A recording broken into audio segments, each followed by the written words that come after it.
Hi, everybody, and welcome to another exciting edition of the SoCal Prep Report with Estrella, along with Bob Gibson and Randy Rosenblum. And joining us tonight we got two coaches. We got one from the southern section and one from the city section.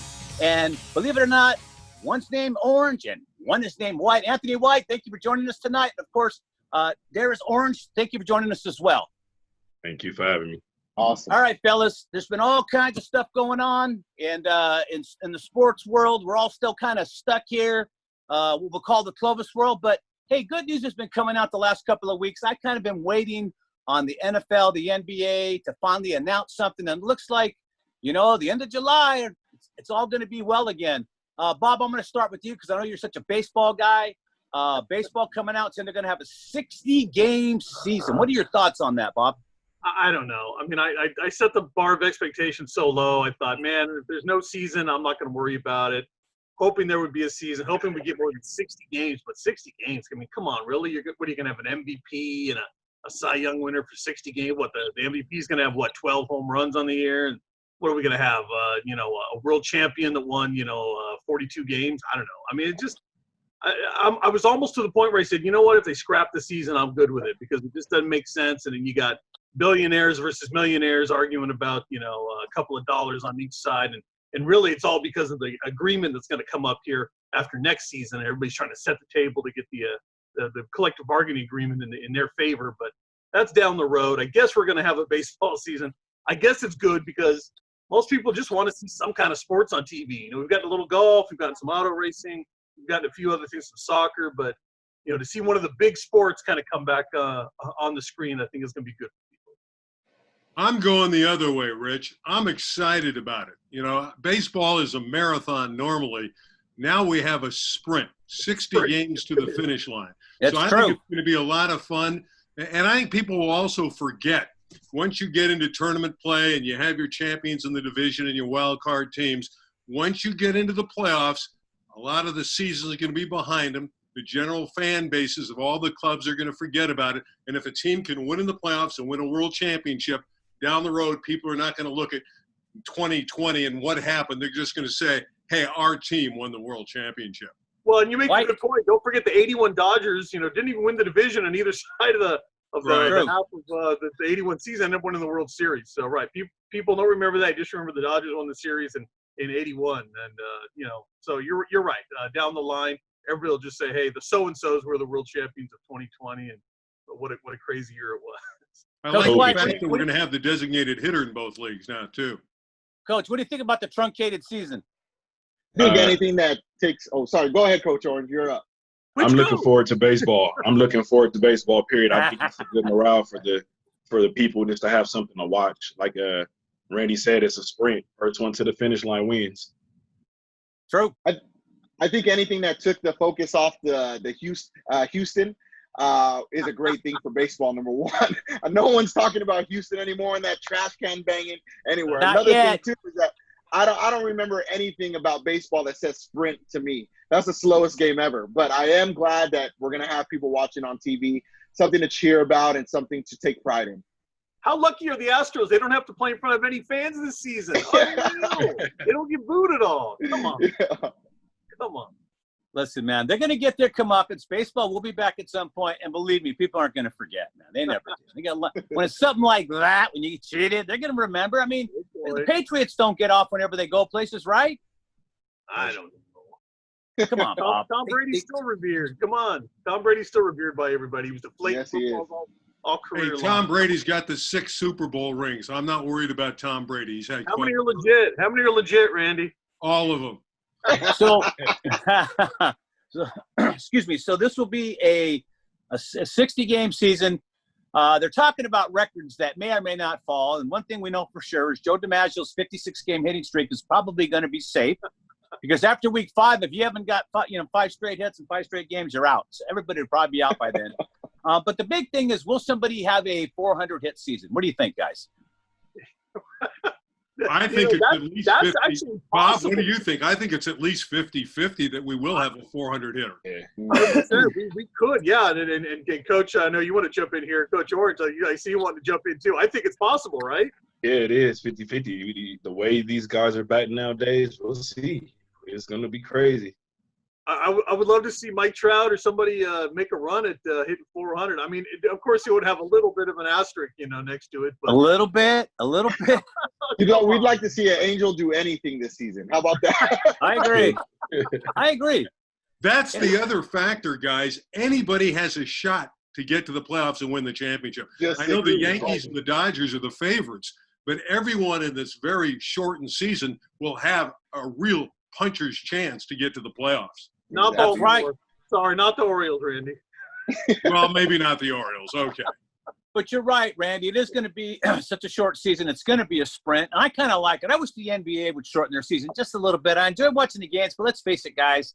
There's only a handful of games nowadays that are worth watching on the regular season, that is. I think football is the only season where nobody's saying that, right? Every other sport, everybody's saying, we could do with a shorter season here. And maybe this is a way, right? Maybe with all the changes that are happening in baseball, maybe we'll start to see that in basketball. Maybe hockey will shorten some things too. Maybe we'll start to see some of that. But boy, it's hard to believe the owners will give up games where they make money. The owners in the NFL were talking in the offseason about elongating their season, adding another game or two. It's not going to happen. It's long enough as it is. These guys are all getting burned out. Well, the thing is with the NFL, you could take out 2 preseason games and add 2 regular season games. Even if you move the regular season back or forward, you can have that first Monday night game on a Labor Day. They have those 2 Monday night games. Then you can have the Super Bowl where the Monday is a holiday as well in February. I think that'll work out. Yeah, that would actually sound fun. Yeah, it does. Interesting though. I just liked it. Second bye week though. Well, we have to have two bye weeks. 2 bye weeks. And you know I what? think the players would appreciate that too. They need that in football. Well, it would definitely extend the life of the NFL player, the average NFL player, by taking a couple of games off in the middle of the season, man, because you know how it is. Couple of days makes a huge difference. Mm-hmm. Look at these guys trying to play on Thursdays after a Sunday night. I mean, you think those guys are ready to play?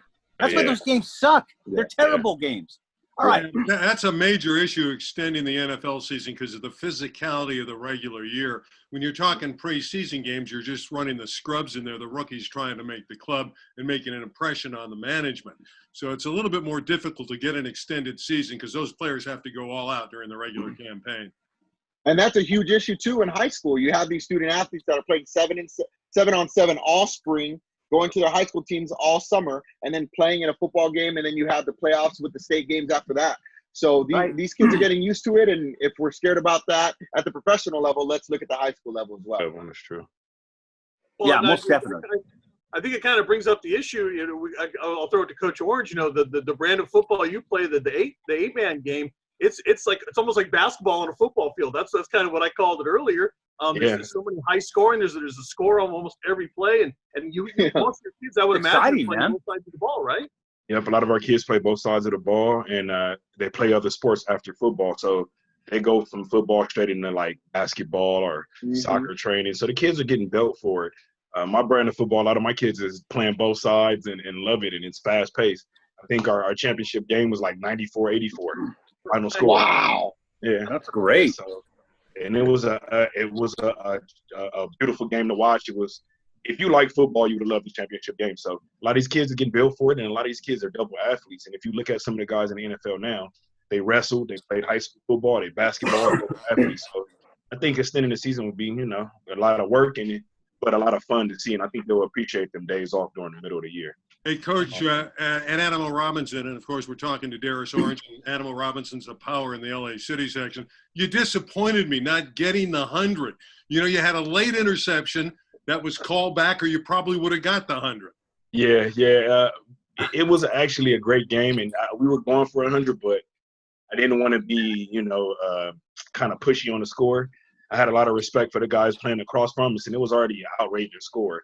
So I didn't want to wake up the next morning like, 100 points already. I'm already hearing it from people. Where was the defense in the game? So it was just a fun all-around game, Coach, you're better off because Rosenblum would have really ripped you for that. You were damned if you do and damned if you didn't score that 100. Because I know Rand, and if he wouldn't have done it, he would have called his buddy Sondheimer and said, "Hey, write something about this guy. Come on, man." They were in the booth. He did that. He did that against the military, North Valley Military Institute. He took down the military and nearly scored 100 points. Yeah. It was a fun game, and a lot of the 8-man game scores are like that. It's a lot of one-on-one tackling. A lot of the kids have fun. You hit a space and you're gone. I run a spread offense just like the NFL. I run zone read, outside read. We run screens, and I just run. We throw. My quarterbacks the last 3 years have over 1,000 or better yards passing. So it's a fun game, and if you got it down to a T, you'll have some great success. Well, we're looking forward. Would it be easy, Coach, or would it be hard to adapt that game to 11-man? Repeat the question. I'm sorry.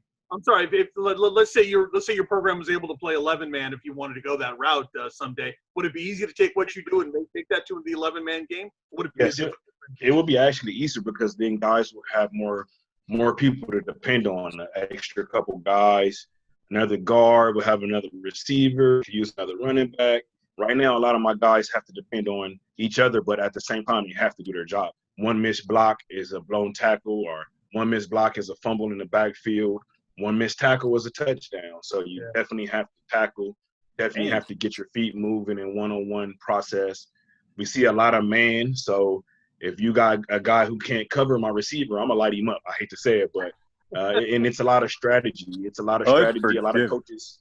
Yeah, a lot of coaches have to come in with the mind frame of I don't have those extra guys to depend on. I don't have an extra linebacker. You got 8 guys, and it's always a mismatch somewhere. 8-man football is savage football, man. No mistakes, baby. No you mistakes. Gotta be perfect. Anthony, you can adapt to coaching that after doing 11-man all this time? Actually, I did coach 8-man football this year. Did my you? son's 6-year-old flag football team. He's 6 years old. Yeah. 8-man football, but no, I totally understand. That the field is the same size. So when you take 8 people and you shrink it like that down to 8 players on the field, there's so many more open gaps and zones, and you got to be quick on your feet. It's super fast paced, and like Coach said, got a lot of guys playing both ways, and it's a lot of space to cover. Yeah, sounds like basketball. Shrink the field down to 80 yards long, 40 yards wide in the CIF. Okay. So it's a little more. You have some gap, but you have to play your gaps, and you have to play man on man. Or we see it zone a lot. I see blitzing, safeties, and we see a lot of stuff that a regular 11-man. Only thing different is our guys hasn't been in them camps, or they haven't came from a Pop Warner background. A lot of my kids never played football before they got to high school. So, and some who did play football were on them teams where they rode the bench. They were the guys who get a little play here and there. So it's fun to see them guys come up and get MVP awards through the CIF and get all league and win championships. It's fun. It's real fun. Man, it's so fast. It sounds like basketball on grass or something, man. But it's a fun game to watch. And those scores do get up there, and that's the fun part of it. Everybody loves to see scoring. Yeah. Nobody wants to see a soccer game in football. Come on, right? That's true. Rams and Patriots 2 years ago. Come on. Oh, sorry, Bob. That's one of Tom Brady's legitimate 6 Super Bowl rings. He got the We ring. don't want to remember that one. We don't want to remember that one. Is anybody surprised that the NCAA is more than likely going to play football? And so far, we got Alabama and Florida. They're in, baby. That might be the whole season, but they're going to play. But I would be surprised if they didn't go forward and have a season of some kind. But again, it's kind of like the Southern section. You got 30, 40 districts in there, and they all got to agree if you're going to have a game. Otherwise, you're going to have holes in your schedule, and that'll be understandable this year. Anthony, you played at Utah. Do you think the Pac-12 is going to play? I think the Pac-12 needs to play. I think the SEC, these colleges and these conferences, they need to play because football basically funds the rest of the sports. And when you don't have that, that's the problem you're going to be looking into. Now, a couple weeks ago, everything looked great. The last couple of days, I would say, is when people are starting to get cautious. We're setting records in Florida. We're setting records in Texas. We're setting records in California of infections, and that's what we're going to see what the next few weeks bring to us. Interesting. You have to ask yourself this year. It's just going to be I think it's going to be a mess because what do you do when 1 or 2 players get it? Do you have to quarantine the whole team? Because that's kind of the rule now. If you've been around somebody that's had the virus, you're kind of supposed to quarantine yourself, and you just wonder how that's going to affect teams and stuff. And we just have to play it out. That's the only way we're going to find out. Yeah, and I wouldn't be surprised about that. Go ahead, Coach. The big thing is the colleges, are they willing to take that loss later on? You know, Right. scheduling planes and scheduling hotel rooms, you're going to take a loss. If your team gets down with the coronavirus, you have to quarantine. Now, Right. are you willing to take that loss later on? Or are you willing to take the loss early? That's going to be the biggest decision. And Well, everybody's going to have to bend. Hotels, transportation, costs, Yeah. all that. Everybody's going to have to be on notice that, look, man, we're only as good as our last test, all right? So we cancel out. We don't want to get hit with 20 grand in fees because it wasn't 24-hour, 48-hour notice or whatever they require these days at a state. And I want to ask to both coaches, Coach White and Coach Orange, do you think these young players are taking the COVID virus seriously enough? We see a lot of the spread because everyone went out after they opened up. Are the players, do they understand the magnitude of the virus? That's Coach Orange. Well, to be honest, I don't think the kids are taking it serious. I think to them it's just another like a flu or like something that they all can fight. We're young. They're looking at the numbers. A lot of the numbers are people in older age and have preconditioned symptoms like had cancer or went through chemo. They look at that and they don't realize like it actually can affect you too. And I know in cases we even if we have practice, trying to keep them apart. What is it to say after they leave practice? They don't go sit down and have burgers in the lot and be close to each other, you know. And unfortunately, they're not taking it seriously. And it's a group of small kids or a group of kids who are taking it seriously. And it's just unfortunately, it's going to lean both ways. You keep them apart, you could do your best, but it's going to take those kids' parents to be there after practice, pick them up, and take them directly home. Get them home, baby. Anthony, you say what? Let me tell you, if you're 18 to 21 years old, living away from your parents' house, you're not trying to stay away from anyone when you're away at college. So to answer that question, I don't think so. But don't put it past the colleges and the universities to actually quarantine the team. I've seen universities and college teams rent out hotels and shuttle people in, Zoom schedule for classes as a team, all those kind of things. These coaches will go to the extreme in order to make sure they have a season. Because remember, these college coaches are also in the need of a job. And these college coaches are making $50,000, $30,000. We're talking about in the millions of dollars. And these universities are not going to pay $5 million for these coaches to make sure players stay 6 feet apart. Interesting take, Anthony. I didn't think about that aspect of it. At the high school level, though, it's going to be all district mandated. Once, like you said, 18 to 21 or 18 and older, you're an adult, you make your decision. Same thing with the professionals. I'm sure they've taken everything into consideration, but nobody can mandate and say you can't play. That's a choice you have as a human being, and in this country, you have a right to, pursue happiness and freedom and so forth and so on. So it's just going to be up to them. Whether we have stadiums that are half filled or a quarter filled or not filled, and we'll watch it on TV. I believe, come hell or high water, there's going to be a season because, as you said, Anthony, too much money is involved, and as goes football season, as successful as they are, it carries the other sports on campus, especially women's sports. Exactly. And another thing to think about is, let's say 70% of the high schools out there don't have to worry about packed stands. Okay, it's the big time programs that are going to have a lot of people that are going to be going to the games. Now, how do you mandate that? Now, if they say only 50%, now you're talking about, remember when you were graduating high school, you're begging for tickets to go to the high school game, to go to high school graduation. Now that's going to be looking like that for the high school game. I don't know if my son was playing high school, if they said no fans could be at the game and I couldn't go watch my son play. I don't know, as a parent, I don't know how I would take that, but that might be a reality come fall.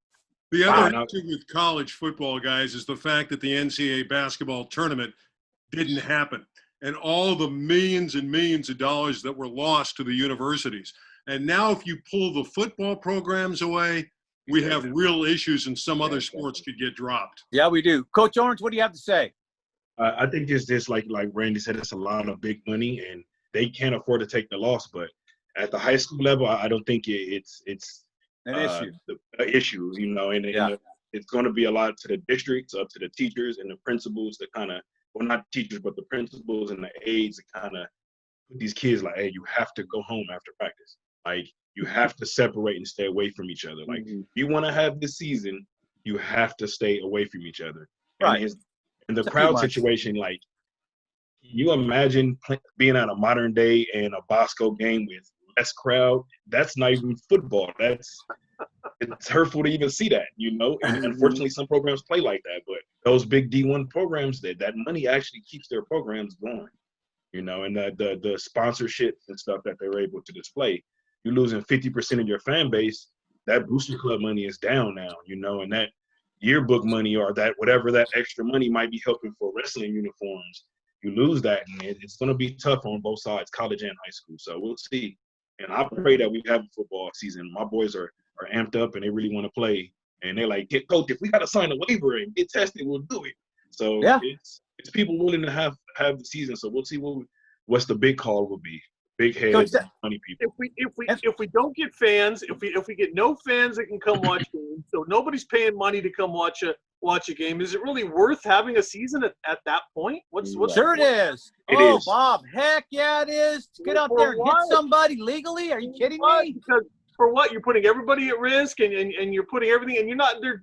We just talked about you got to get the money in the coffers to come in. That's part of the reason to play the games is to get the money coming in. Well, Bob, like Coach Orange said, but like Coach Orange just said, it shouldn't be an issue at the high school level. They're not selling out stadiums. It'll be very easy to separate people at a high school stadium because they're not packed anymore. It's not like it used to be. This ain't the 80s or 90s when you would sell out a high school stadium. Everybody I guarantee you, if they found a way to start selling, like saying broadcasting or they're live streaming. A lot of the parents will stay at home just to see the live stream.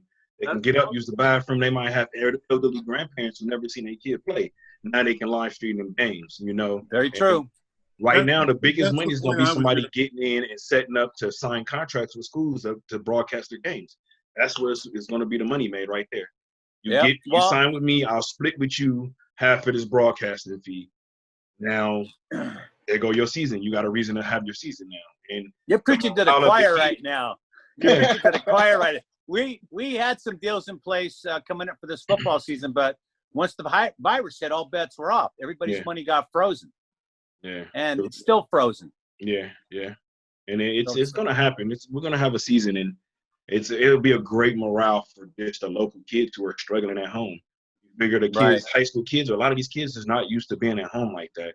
And to have a season and go have fun and go play organized sports, and even if you have no parents there, I think the morale of being with your fellow partners, I think that is a great morale for just our communities in general.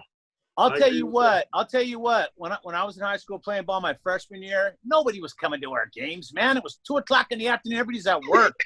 But I'll tell you what, it didn't matter. Nobody cared. You're out there with your teammates, man. You guys practice all week. You've been sweating like dogs for months. You don't need. I mean, it's great to have the crowd, but once you're on the field, you don't even hear it. Anthony, am I wrong? Did you ever hear the crowd? You're definitely right. And it's really the big-time programs. I have a question for Coach Orange. I have a two-part question. The first part of my question, how much liability do you think the administrators in the athletic department, athletic directors, put on you as a head coach to make sure they're separate? And how many of those, say a kid gets positive, okay, on your team? Obviously, throughout Southern California, the nation, participation numbers are going down. You hear one kid test positive or has symptoms. A parent finds out that kid has symptoms, and now they don't want their child to go to practice anymore. You could see the domino effect going. But how much do you see your athletic department and administrators depending on you to keep that happening? It's a big part of me because I see them more than my athletic department. My athletic department might see them Monday, check in physicals, paperwork during the summer. Friday, get those last physicals in. I see them Monday through Friday if we're having summer practice. So a lot of the liability is on me, and I understand it. For the sport, I'm willing to take that, but at the same time, I'm willing to, and my administration know, you guys have to put these pamphlets out and let the parents know they need to come get these kids. Let's stay positive. Let's stay smart and keep each other away from everybody. That way we can keep the season going. A lot of these parents I have a parent who's like, if California doesn't have football, coach, I might have to take my son to Arizona. Wow. So a lot of these districts are going to lose kids who are trying to go play football. A lot of these districts are going to have to step up and take that and take the liability off the coaches, or some of the liability off the coaches, and help out and educate parents. A lot of it comes from education. If we educate these parents about getting them home. Not only the liability issue, you have to become a psychologist, because now you're dealing with morale on a football team. If some young man comes down with the disease, you have to deal with the reaction to the rest of the squad. Derris, I got to think that would be very difficult for the rest of the guys to try to handle. Yeah, and it's going to be a lot. It's going to be a lot to come down to, and we only can just imagine how it's going to look. And I think if it's going to be hard to have kids practicing in face covers.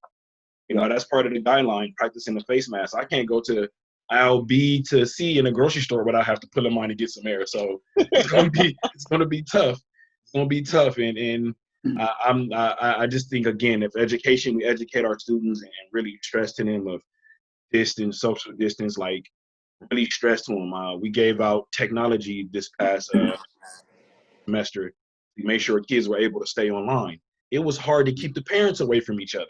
Yeah. You know, picking up computers. I had to literally tell parents, hey, please, social distance. But once they understood, a lot of them kind of fell in place. So it's gonna be a tough one. But the American way is give it the old try, you know. So we'll see. Interesting indeed. All right, fellas, I'm going to give you all the parting shot. We'll start with you, Bob. I'll let our guest go last. Got 3 minutes. You got about 45 seconds. Go. 45 seconds. Well, I'm glad we're going to get a baseball season. It looks like finally cooler heads are going to prevail there. I don't know what basketball is going to look like if a lot of guys we see more and more names testing positive. We see it in baseball too, so that might be on the ropes as well. I just hope we can get to the point where we can turn the corner and we do get a high school football season, because I agree. I think 100% the communities, the kids, the schools, the kids need to go back to school. They need to have sports. These are the things they need to be able to do to find that normalcy again. So, well, Bob, I'm not surprised you said that about basketball, what it's going to look like, because I think sometimes during the season, I don't think you know what it looks like even when regular. So I'm not surprised by that, my friend. Randy, what do you got? I can tell you what basketball at the prep level is going to look like. Sierra Canyon, it's transfer season, and they already have 2 brilliant transfers. Chance Westbury, who averaged over 24 points a game in Pennsylvania, he wants to play on, quote, the big stage with Bronny James. They also got Max Allen from Heritage Christian, who's a 6'8", 260-pound power forward. So Sierra Canyon, the CIF champions, 2-time state champions, didn't have an opportunity to defend their crown last year. Sierra Canyon, they still have Amari Bailey and Henry Yu. They are going to be a terrific basketball team again. Sierra Canyon is not going to miss a beat. Hey, Bob, did he go out on a limb on that? No, not a very big one, that's for sure. All right. Just want to make sure. All right. Coach Orange, what do you got? Just looking forward. It's going to be some good football this year on the CIF, both sides Southern section. Looking forward to some great Southern section and City section basketball. I'm looking for View Park to have a good team this year. Looking for a couple schools out of the Valley making a run. And we're actually seeing great coaches are coming back to their alma maters and getting schools like Pathis have a great coaching staff this year. And I'm looking forward to them teams who were powerhouses in my time coming back and making the football a little level in the City section. Just looking forward to all around a great year and watching some of these athletes transition from the 2020 year to 21 and seeing where they're going for that. So we'll see. Great football, great basketball, and we'll have a great year. Just hopefully we have a great year and have some fun. All right. Of course, we'll wrap it up with our high school Heisman winner, Anthony White. What do you got, Anthony? I want to thank you guys for inviting me tonight. There was a great article last week written about the underrepresentation of African-American head coaches in Orange County. I think there's 5 out of 78 head coaching jobs within Orange County. So I want everyone to showcase that article. I wanted to bring that to your attention. I want to say congratulations to Coach Orange on your championship. Go repeat, and hopefully there is a season. But above everything else, just please be safe. Please be healthy. We lost a dear close friend a week ago from COVID. So it is real, and I want everyone to stay safe, and God bless. All right. Thank you, guys. I'd like to thank Coach Orange. One last thing. Go ahead. My wife is the cheer coach at our school. Please support your local cheer teams.